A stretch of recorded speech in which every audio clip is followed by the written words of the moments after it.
No, I want. Okay, cool.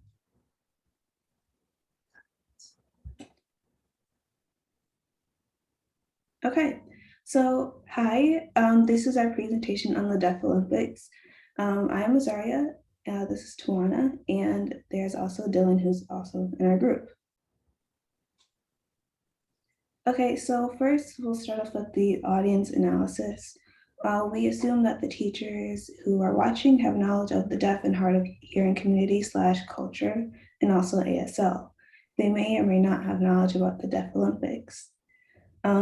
So we'll be talking about the Deaflympics, and this process has been quite eye-opening for Tawana and I. We've learned many things that we didn't know before, and I think that a major takeaway that we've realized is that it's not just an event for athletes, but it's also like a symbol of empowerment and strength for the deaf community. And then also going along with that is our thesis. So the Deaflympics. It's a place where all deaf and hard of hearing athletes, families, and fans come together to simply enjoy the fun of sports. So we also chose a quote to go along with this. So every one of us is different in some way, but for those of us who are more different, we have to put more effort into convincing the less different that we can do the same thing they can, just differently. And this was said by Marlee Matlin. She was a actress, author, and also a deaf activist. And yeah, so we will cover 3 topics today. What are the Deaflympics, the history, and then also the present / future.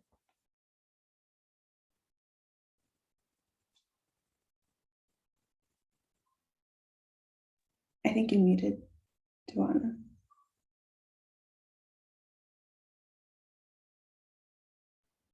Sorry about that. What are the Deaflympics? So the Deaflympics are an international Olympic sanctioned community sport event.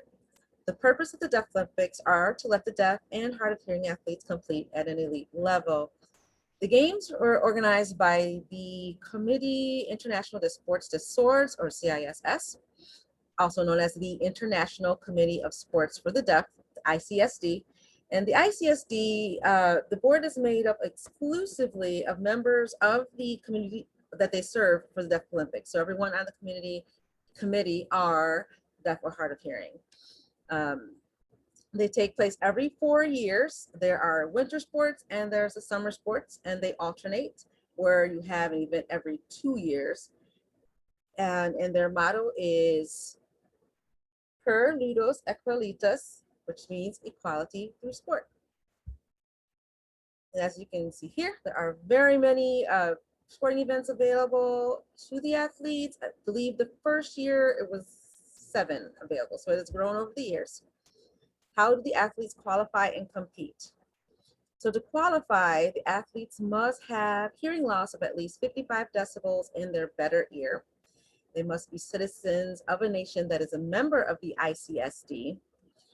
Age requirements depends on the sport federation itself per sport. So it is possible to have athletes under the age of 18, and those that are under 18 must have parental guardian permission. The youngest winner yet has been 12, and the oldest is 76. So that gives you an idea of the age range. Here's a really cool picture of the summer 2017 games that were held in Turkey. So major differences and similarities between the Deaflympics and the Olympics.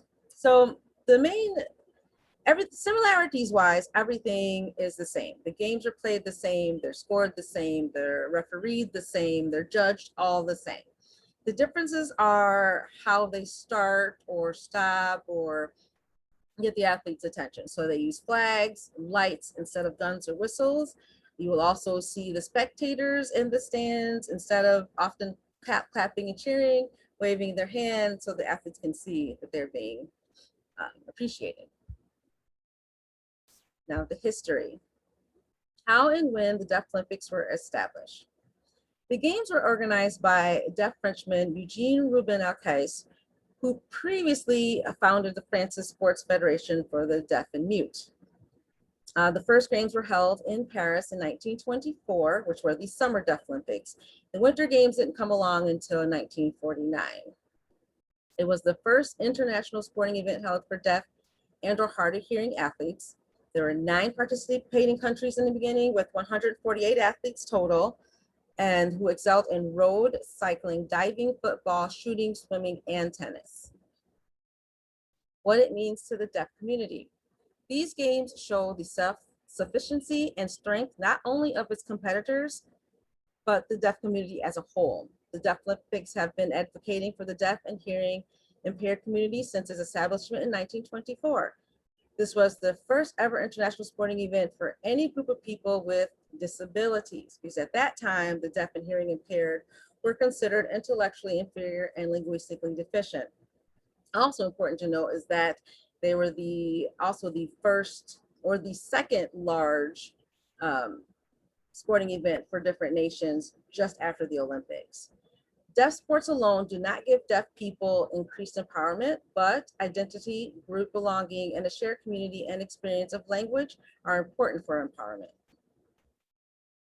How it got to where it is today. So the Deaf Games went through many troubles on its way, but now it is very successful and popular and meaningful to many. For example, the games have gone through 3 official name changes over the years. So the International Games for the Deaf was what it was called from 1924 to 1965. Then in 1966, it changed to World Games for the Deaf through 1999. And then 2002, presently, Deaflympics.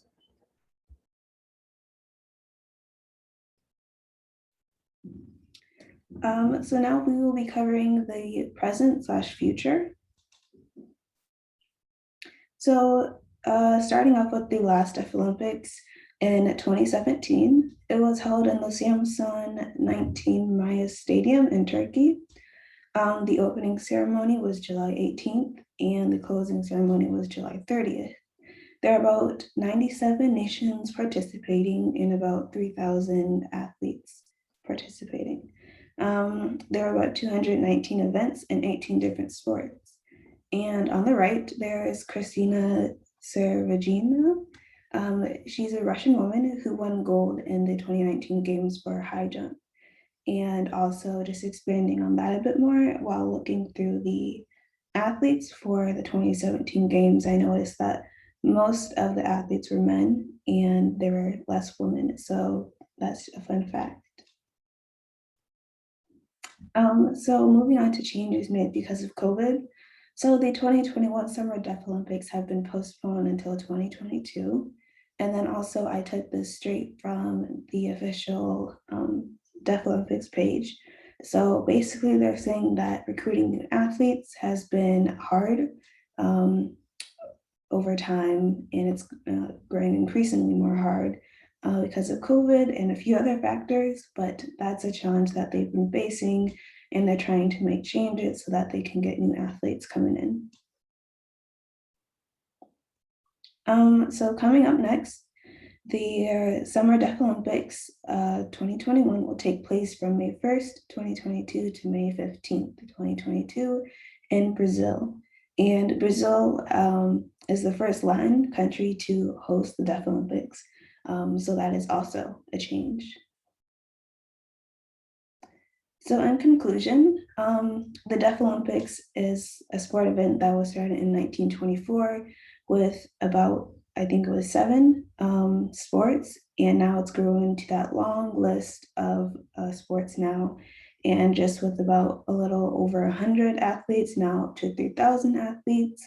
So it's really grown and progressed over the years. It's become more popular, more meaningful and iconic, and just really a great addition, and it means a lot to the deaf community.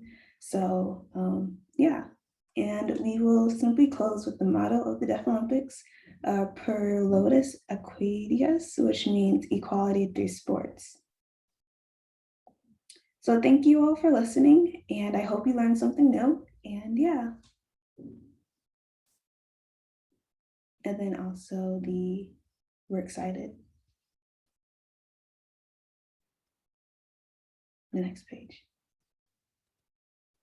Yeah, okay. And there are the websites that we use. So thank you all for listening, and bye.